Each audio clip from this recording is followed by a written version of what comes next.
with that came all the struggles that we did because we worked the shop like we did out of our two bay. In order for you to grow, you got to continue to learn. That's what leadership, some of it is listening and learning and not just dictating. Reality is a lot different than the dream. Now, when I'm sitting here, time flew by. But if you would have told me in 2011 I'd be where I am today, I would say that's so far ahead.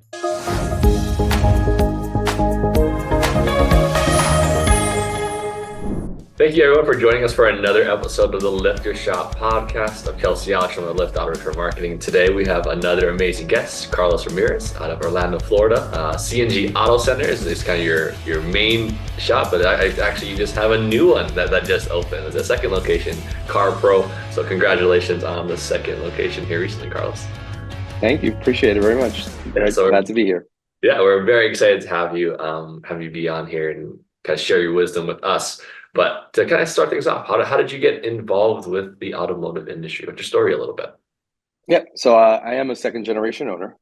So my father was the one that started the business. He started in 1996 out of a two-bay gas station in New York. And that's where I started. I started pumping gas. It was a full-service gas station. So I would pump gas for the cars when they would come in, and I would sweep floors. And I ended up in this industry out of necessity at a time being, and today it's probably the best thing that's ever happened to me. But back then I wanted nothing to do with the automotive industry. My father forced me to be, because I was the oldest, and so in my household the oldest gets the burden, so I had to go in and do all the daily tasks. And that was the initial start of what got me involved in the shop. So I started at an early age. I was very young back then. I mean, I was like 10, 11 years old at that point, and working in a shop already. Wow, that's very cool. I mean, not many people start all the way that young. I know we have some stories where people are like, yeah, they're in diapers kind of deal, walking around the shop, but that's still very young when you started. But then what, I guess, took the family from, obviously you're based in Orlando now, so what took the family from New York down to Florida? Yeah, so we're from the Caribbean. I was born in Dominican Republic. So my father always wanted to be in the summer weather, right? Palm trees, beach, close by. And so me and my father worked out of the two-bay shop, and up until 2005. Right, so right as I was finishing high school, we came to Disney for vacation. And on that vacation, him and my mom decided that this time they would explore Orlando. And so they went to this restaurant, and in this restaurant there was this newspaper with an ad for a shop for sale. And my dad was like, "Oh, let's check it out, see what it is." Not to make this a long story longer, but he ended up buying that location, and so that is the current location that we still have today. That's the C&G Auto Center, and so at that point, I decided that I was not going to be in the automotive industry, so I went to college up in Rhode Island at Providence, and the family moved to Florida, and so we kind of abandoned New York at that stage. Wow, that's pretty cool. I just kind of going down to Orlando for vacations, like, let's buy a shop. Let's just live down here. That's super. So how big is the current shop? And has it grown in scale since you guys bought it? No, so we bought it. It was a 12-bay shop, so we went from two bays to 12 bays, which is a huge undertaking that we did not anticipate right back then. But it's still 12 bays today, and it's still operating now under my name, obviously, but still a family-run business. That's very, very cool. And obviously, we're going to dig in a little bit into the kind of the family dynamics. I know it's not easy for everyone, and a lot of people are dealing with this exact thing in terms of like different families, a generational shop, things like that. But I guess I know you mentioned you went away for college and you had nothing to do with the automotive industry. What changed? Well, like how'd you come back? So being in out-of-state tuition for college is not cheap. Yeah. And I knew the struggles that my father was going through because I was in the back office with him. And so when they moved to Florida, I couldn't allow them to take that burden on. Just kind of the way I was raised up, right? I wanted to fend for myself and do my own thing. And then with that same notion, I was not going to take all this financial debt for college either, because I was just in Rhode Island because I liked it, but it wasn't like my dream location. So the family business started having a little bit of issues. I was a technician-ish already. So I was like, hey, you know what, I'll move to Florida, go to community college, finish up there. And then here in Orlando, they have a really good program where once you finish your community colleges, it transfers, you automatically transfer to UCF. So I was like, okay, nice and easy route. I'll do that, and then I'll have in-state tuition. So that got me here to Florida to help out the family. Very cool. That's a very noble decision. I know I'm sure it wasn't the easiest at times, or you're feeling like, I wish I could do something else. But obviously, I mean, it's grown into quite the success, and you guys are now growing another location. So things obviously worked out very, very well. But I'd love to dig into now the family balance. So like we'll go through kind of the journey a little bit. So first off, when you went there, obviously your dad is still the owner. And so what was, I guess, at that moment in time, what was that balance sort of like where now you're sort of an employee in the business? Yeah, so it was a little bit complicated, to Mhm. put it easily, right? Because the family dynamics definitely can come into play. And so with the other employees, I mean, at that time, I think we had 8 or 9 technicians. We were way overstaffed for what we were doing at that point. We were Mhm. $1 million shop back then. And I came in to try to be the liaison between my father and those technicians, right? So um, I was just doing the basic, I was kind of like a shop foreman at a very young age. Mhm. Um, and so I would listen to what my dad would say and kind of just execute on that.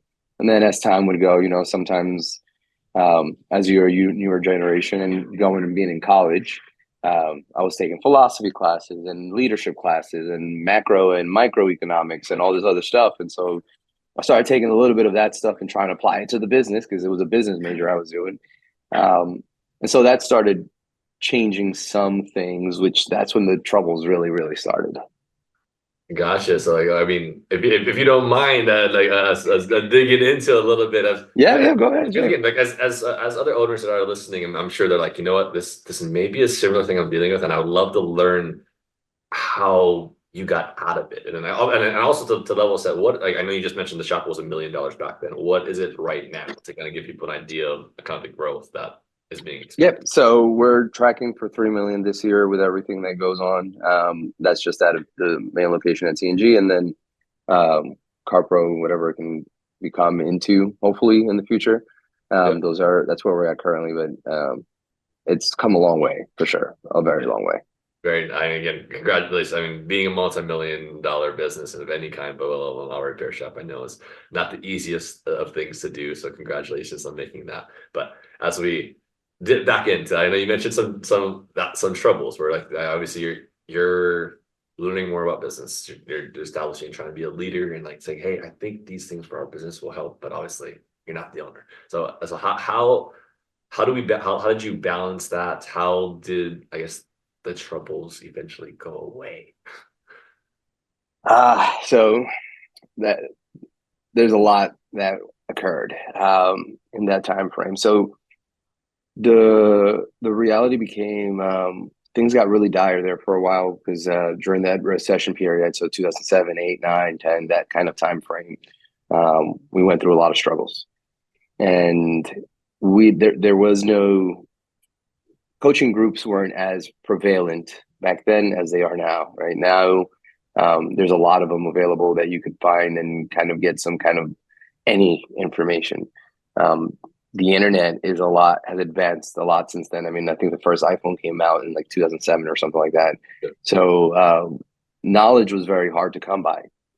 And with that came all the struggles that we did because we worked the shop like we did out of our two bay. And with our two bay, we were successful.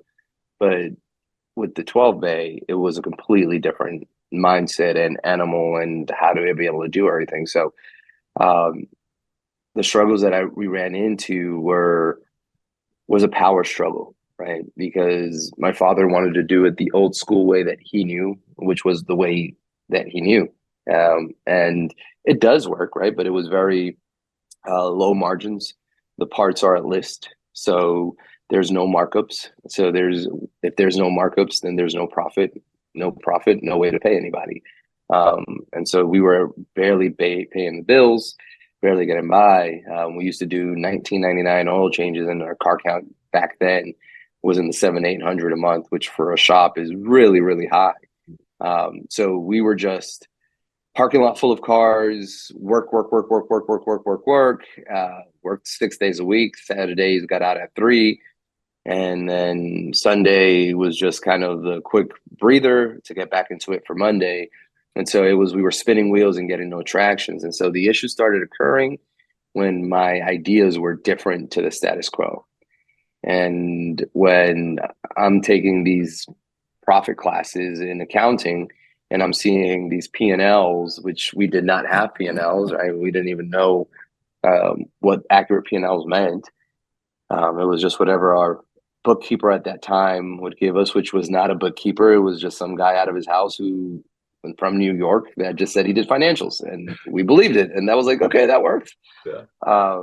So it was a lot of struggle in that power struggle, because now I had to tell my father that the ideologies and the systems that he had believed in had gotten him to where he was, which, I mean, he immigrated here as an immigrant with nothing, right? And worked at factories, didn't know the language. So he built a whole world for himself. And now I had to tell him, and though you did do a really good job, it's not the accurate way to do it. And so for him, it was, well, who are you to tell me? Look at everything I have just accomplished. And so for me, it was a very hard battle to be able to say, yes, you did accomplish that, but there's still more to be had. And so remember, our building was yellow, bright yellow. So because that was his way to be able to attract customers. A bright yellow building, people will see that on the road and they'll come in. And it was a hideous yellow. It was bad. Right? It was really bad. And so it was one of those, well, we can't charge, because I wanted to increase the prices. And it's like, well, I can't charge the prices that I want with the way that we look. And so the building had to go remodeling. And I remember when I brought it up to him, he lost his temper, and he was fed up. I rightfully so, because I mean, I learned from him to just, when they say no, keep going, right? Yeah. One door closes, another one opens. So he was getting a taste of what he had trained me on, which probably created more issues at that point. But he definitely lost his cool there. And he's like, you know what? Threw his hands in the air and just, if it fails, it fails. You take it over. And that was a lot at that moment to intake, right? And but I was confident. I knew that it would work, and so I just said okay. And so we painted the building a different color, and then we got rid of the 1999 oil changes all the time. It became a special, right? So it goes out on coupons and it goes out on mailers. And I'm not saying don't do low oil changes. It's just every single car, Euro, didn't matter, 7 quarts, 1999. Yeah. So we changed the process, and what did make it easier was once there was a little bit more money, once there was a little bit of more profit, now the conversations were, well, I don't like what you're doing, but it's working. I'm going to let you go a little bit more. Gotcha. Okay. That's so if we can get this just so that we're understanding the timeline a little bit. So you came back, and about how many like years or months, or how much time did it take for this kind of shift started taking place? It was, I would say the shift started from around 2008 to about 2011. 2011 is when I was doing everything as the owner. I didn't have the title, but I did the cash flow analysis. I did the projections. I hired, I fired. I told everybody what they got paid. I made the distributions. I did all of that in 2011. But the lead up to that, it was a couple of years. One of the biggest things that we did was we changed the way. So when I used to work with my father at that point, it was always mom and dad, mom and dad, mom and dad, right? Customers would come in and they'd hear me say, hey, mom, hey, dad, hey, mom, hey, dad. And now we went to first name basis, right? So it was no longer, hey, mom, hey, dad, but it was, hey, Juan, hey, Petronilla. And we said, look, when we walk through these doors, we are coworkers. we are not family.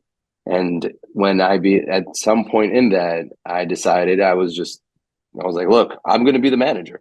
And I named myself the manager, which I don't recall too much how I got to pull that one off, but I just walked in one day and I said, look, I'm going to be the boss. I'm going to be the manager. I'm making the changes. This is working. And fortunately for me, I had parents that were very supportive. My mom was a teacher for 30 plus years, and my parents always understood that in order for you to grow, you got to continue to learn. So that did help a little bit with the whole process. And so once I became the manager, then they were coworkers, and my mom was my service advisor, my dad was my technician, and so we operated as such.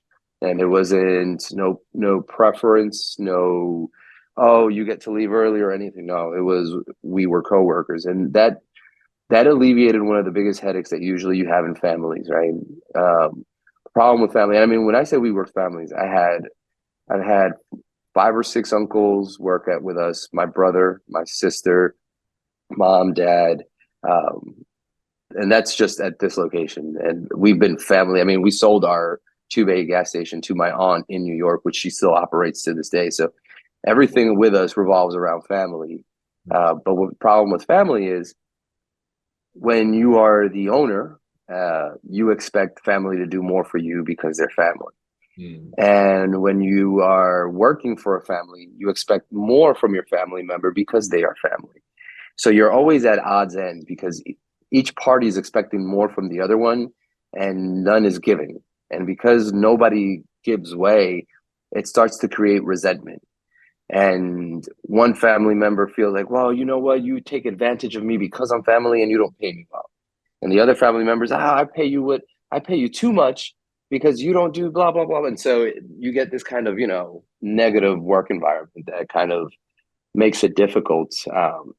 But fortunately for us, we were able to overcome that, and that structure allowed a lot of the changes that we needed to be able to grow and become who we needed to become. Man, that's really powerful. Kind of a lot of things that you just mentioned, because I mean that dichotomy between family, I know it's such a tricky balance, that especially when you're leaping into work and home, because now it's like all day. You don't, there's no break. Everything kind of combines and is cohesive as one. So it's hard to take it. And then also, I mean, I'm assuming like at least some of like your siblings are still living with like mom and dad at home, and so like they would be going home with and like going to the house together, or was that, or was there a separation between work and home? No, no. At that stage, I had moved back home with my girlfriend, who's my now wife, but we had moved back home. My parents, we were able to buy a very nice big house because they sold some of their stuff in New York, and so it was me, my brother, my sister, my girlfriend, my parents, all in one household. And while the house was big and it could house all of us, um, it still we needed that differentiation because it was very, very the hey, we would be at the dinner table. Did you order the water pump for that car? And you're Hmm. like, oh well, and so now you're not having family time, right? And the hard part also about working in a family environment is you can't take family vacations as easy because every family member is a vital part of that corporation. So if you want to take a huge family vacation together with everybody like we did when we were kids, well, then you got to close down the business. Well, we weren't profitable enough to close down the business. So now we aren't having any family vacations. It's, well, you take 1 week vacation and then you take 1 week vacation and then you take another week. And so we're very divided.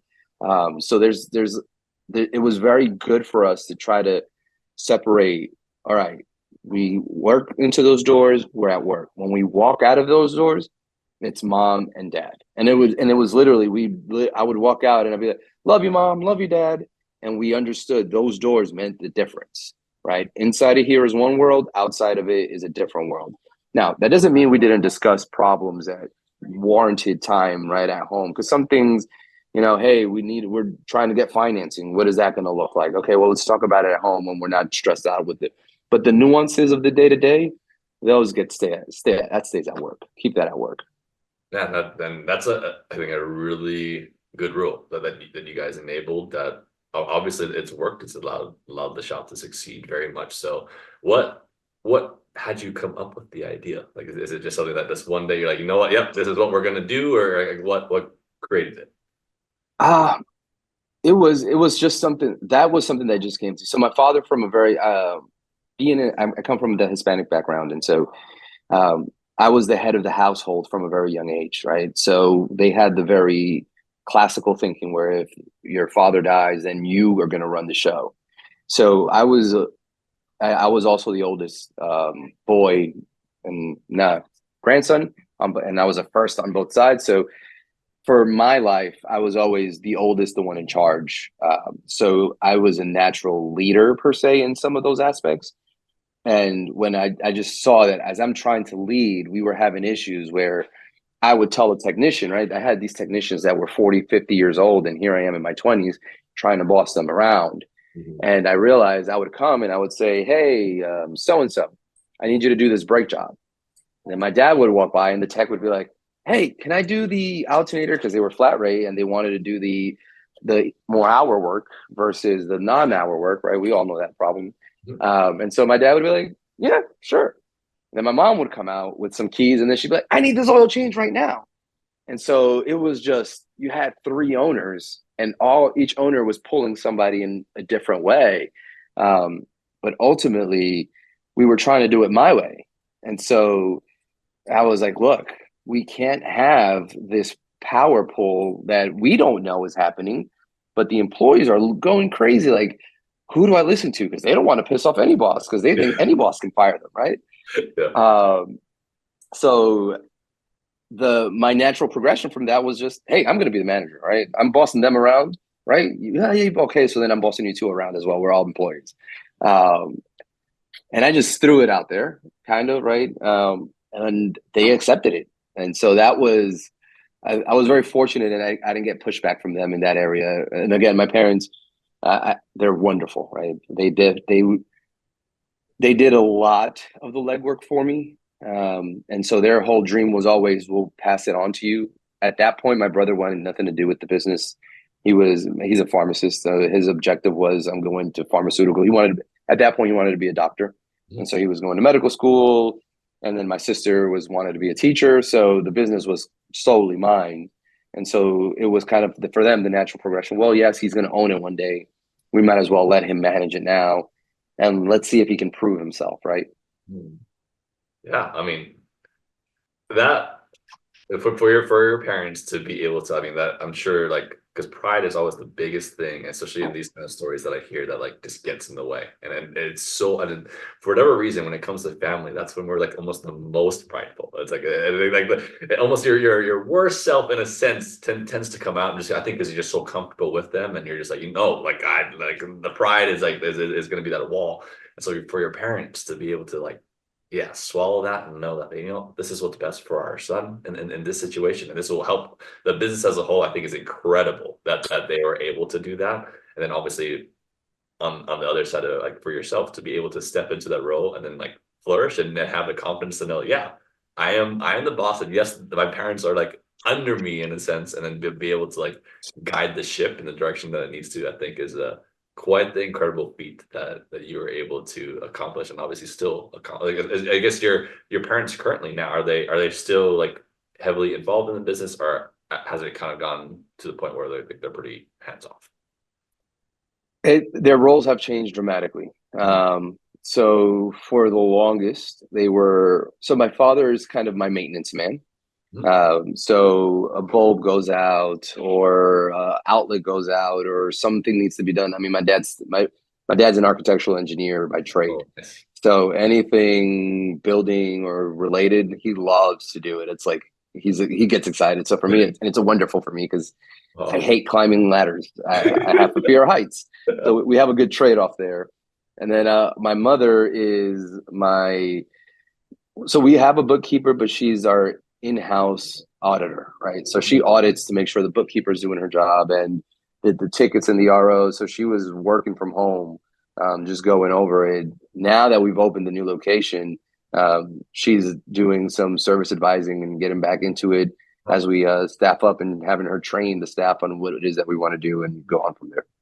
That's very fun. And so I guess as we go through this now, like, now that you have two locations, how is the split one of your time gonna look like? And then also like different families' time. How is that sort of split taking place?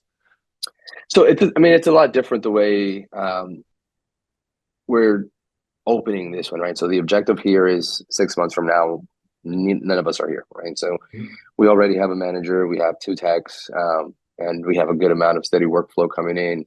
But all of that is because the way we structured for the opening, right? This has been months in the working. We've had employees from one staff from a location to the other, and I did also partner up with another coach to open this because the objective is not just to open one location. The objective is to open multiple locations within the next couple of years. So we kind of have a blueprint of what we're going for and what we're doing and how we're going to tear that apart. This is kind of the pilot right now to make sure that everything's working. And so far, I mean, knock on wood, right?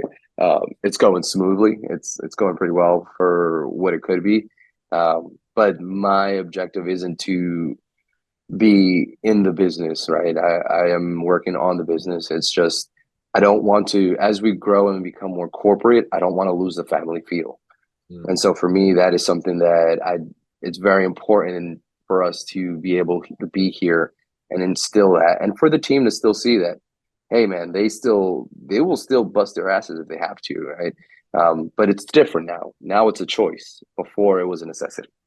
Yeah, no, absolutely. And I think yeah, losing that family feel. I mean, that was the roots of how it all began. Was a family, and it sounds like just it's at the cornerstone of your family and it's of the culture, everything. It just never you never want to have that kind of drip away. And so I guess in terms of as you continue to grow, I mean, do you plan on passing this down to the family continually, or what does that sort of look like? So my vision is a little bit different than my father's vision. My father's vision was to pass it on to his child, but I think we learned a great lesson in that, right? And I think a lot of um, a lot of fathers always dream, right, that they want to give the business to their child and they want to hand it over. But when that moment comes, reality is a lot different than the dream.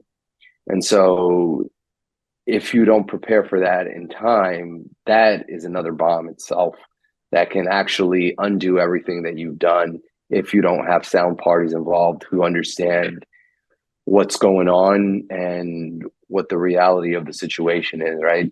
Because, for example, in my case, I had my father for the longest. Hey, we're going to gift you the business. We're going to give it to you, right? So since I was a child, you'll inherit it. It'll be yours. It'll be yours. It'll be yours. It'll be yours. You don't have to buy it from us. But then the truth becomes is, well, what is your retirement plan? Mhm. Okay, well, there's a couple of assets that we have here, and there's a couple of assets that we have, but your quality of life has definitely gotten better. Mhm. And so the quality of life you live now is much different than what you thought you would be living way back. And you want to sustain that quality of life, right? Well, yeah, I still want to travel internationally. I want to have houses here and I want to be able to go see and right. And so all these expectations that all of a sudden mean you need income. Mhm. And so with that now comes the realization that I can't get the business. I need to buy the business. And that in itself is a whole nother frontier that mentally can be very tough for both parties because now, my parents are selling me something and I never meant to sell this to you. Right. But fortunately, through the coaching groups that I've been and the scenarios that I had seen, it was like, look, I understand it. I'm aware of it. I get it. And I want the best for you guys. And so the best for you guys is for you to be able to sell it. And so for that reason, I know that the reality of me being able to continue this to my daughters, I wouldn't be able to gift them to them because my quality of life is going to increase as time goes even more. Yeah. Right. And yes, I'll have my plans and everything. So my objective is a lot different for my kids. My objective is so the first generation builds it, the second generation makes it better, the third generation usually tanks it. So my goal is how do I not have my daughters lose everything we've built up, but also they have to come in and build in their own sweat equity? How do they put in the time to earn the possibility? And when you sell within a family, right, it doesn't mean that you got to go to a bank and get a loan and it has to be at this interest rate. And if I don't have the down payment to get the loan, financing you can get very creative with, right? There's a lot of different ways. There's owner financings, there's notes that you can take out. There's, if you've been a manager for so long, some banks will take that into account. Since you're going to run in, they'll give you an equity injection based off of that. So there's a lot of different ways to structure it. And for me now is just to get my daughters to understand that. And then if they want, they can partake. But my main mission is I want them to understand business.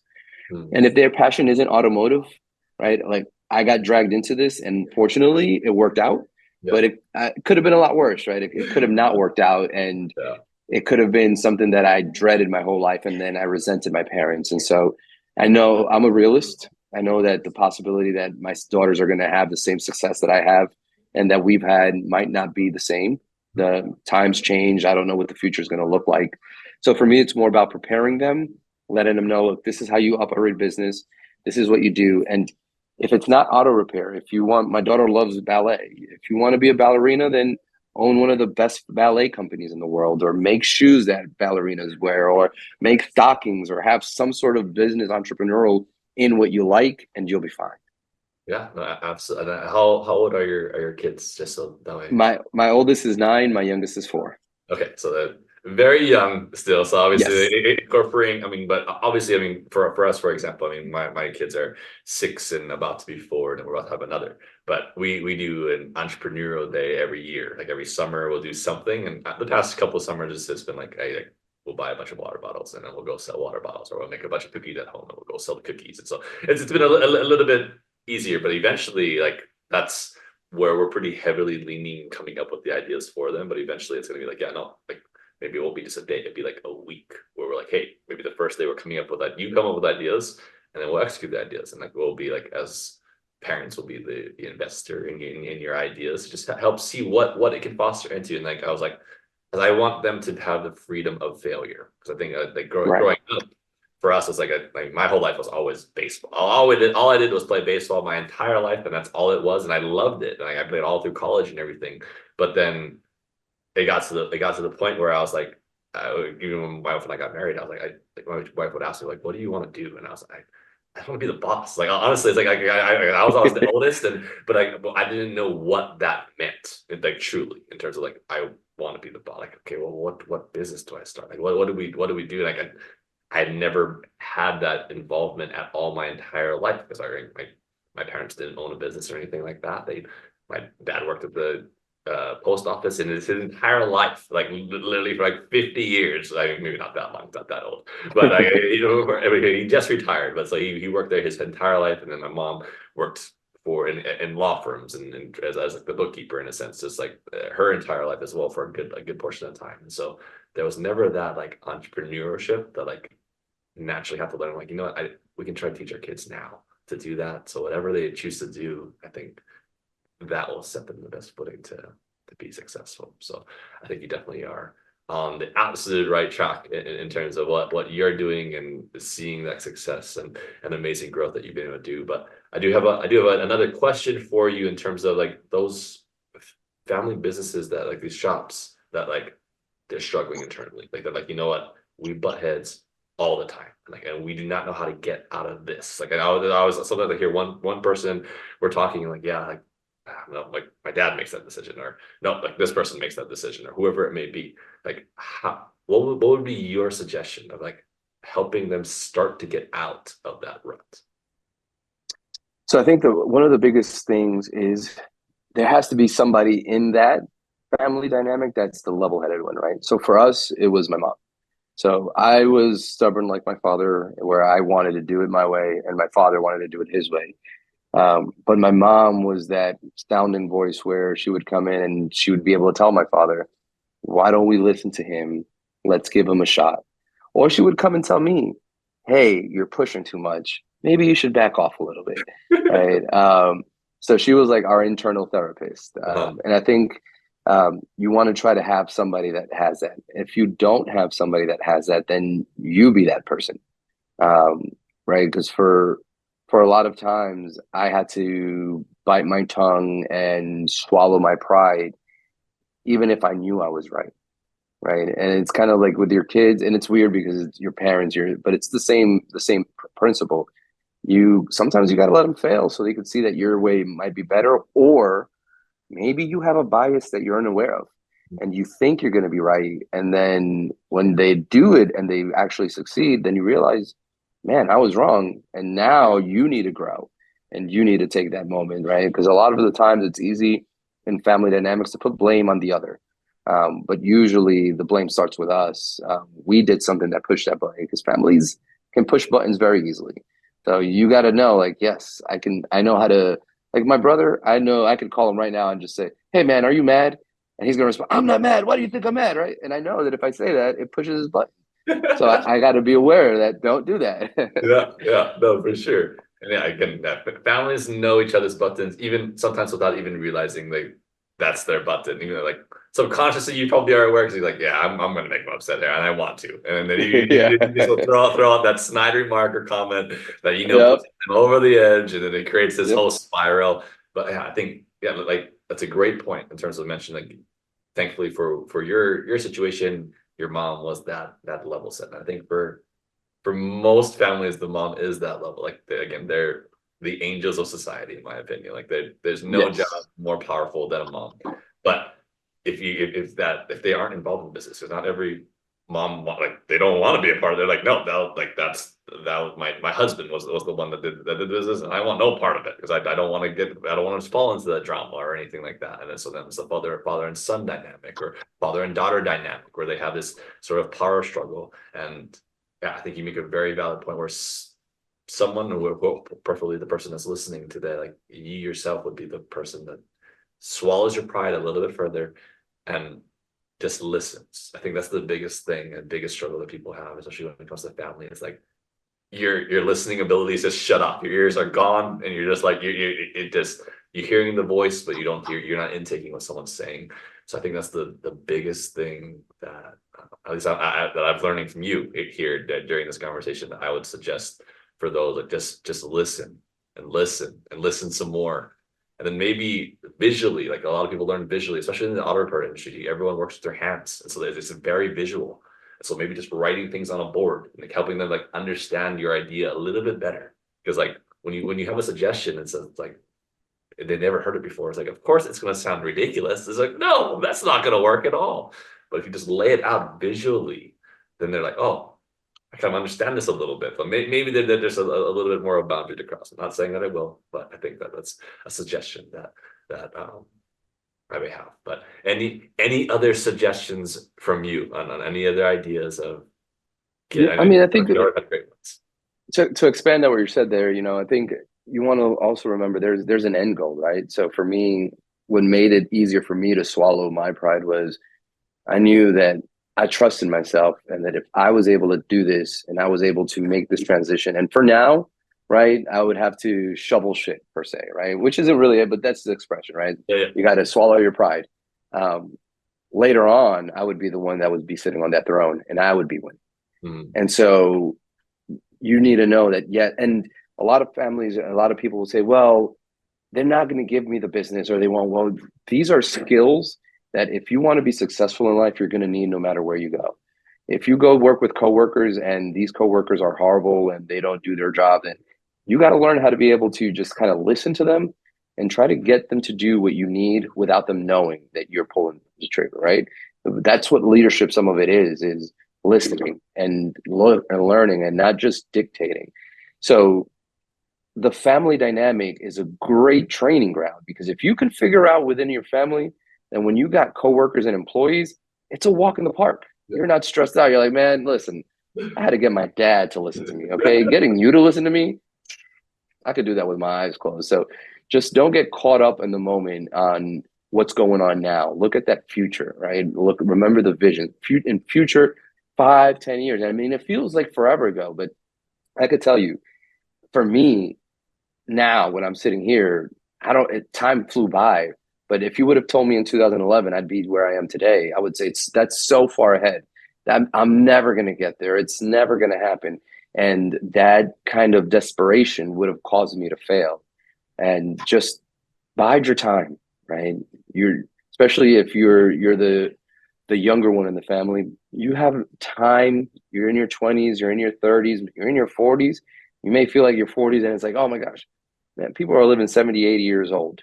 You have a long runway. Bide your time, learn, sharpen your craft, become the best you that you can be now, so that when you do get that opportunity and it's your turn to run that ship, you're better than anybody, than even you expected. And now that rocket ship takes off when it always failed, and you're doing things nobody ever imagined. Absolutely. Well, I have no additional comments to that. That was absolutely beautiful and perfect. Thank you so much, Carlos, for being with us today and kind of sharing your experience in terms of how you fostered this family business and kind of have to take the lead. And obviously it results in a very big success and continues to be a great success. So thank you for sharing all that wisdom with us today, Carlos. As a parting gift for those that I always ask, is a book recommendation. Things that, hey, if there's a book that you would recommend any owner read that kind of helps move the needle for them, what would that book be? Uh, one of my newer favorite books. So I like to sometimes give a newer book, not one of the old classics, everybody. But Ryan Halliday wrote originally "The Obstacle Is the Way," and he released a new one about a year or two ago. At this point, I don't remember the timeline too much, but it's called "Discipline Is Destiny." And discipline plays a huge role into success. You not you listening and learning to listen is discipline. You have to be disciplined to listen, right? And so waking up in the morning and doing the routines that you want to do to be able to be successful is discipline. If you're listening to this podcast and other podcasts regularly, that's discipline. And in that book, he details the most disciplined people and how they were disciplined and what they did and how you can learn from their disciplines. Because for me, that was one of the hardest things that I had to learn, was being disciplined. And what does that mean when you don't know what true discipline is? I knew how to follow rules. I knew basic discipline, but I didn't know really, really good discipline. I would say I would do things and then I would not follow up with them. And I would tell employees, next week we're going to have a meeting. And then 3 weeks later, no meeting, because I forgot, or I didn't write it down, or I didn't do this, or I didn't do that. So that's a really good book, because I feel discipline is one of the core skills you need to have to be able to be super successful in life. Perfect. I've never heard of that one, so I was typing and writing it down for myself. Yeah. I'm a big reader, so I always obviously level up ourselves and as we continue to read. So thank you for that recommendation, and for those that maybe again this conversation has really resonated with them, but they like, you know what, maybe I want to talk to Carlos a little bit and then see if he can help me out of this. What would be the best way to reach out and contact you? So I'm a ShopFix coach, so I'm always on my ShopFix email. So you can just reach out at carlos@shopfixacademy.com. I respond all the time. I look at the thing regularly. So it's not one of those, oh, he gave his email, he doesn't want to talk to anybody. Honestly, email me. I love it. I'm a workaholic, so you can email me at midnight and I will respond usually within 24 hours as soon as I can. So if you send me a message at 2 a.m., don't be surprised if I'm awake. I'm going to respond. Very nice. Awesome. All right, well, Carlos, again, thank you so much for being with us today. And for those that are still listening, thank you so much for being here. If you haven't liked or subscribed, please do so. But I'm Kelsey Alsham with Auto Marketing. Talk to you guys soon. Bye. Bye. Thank you.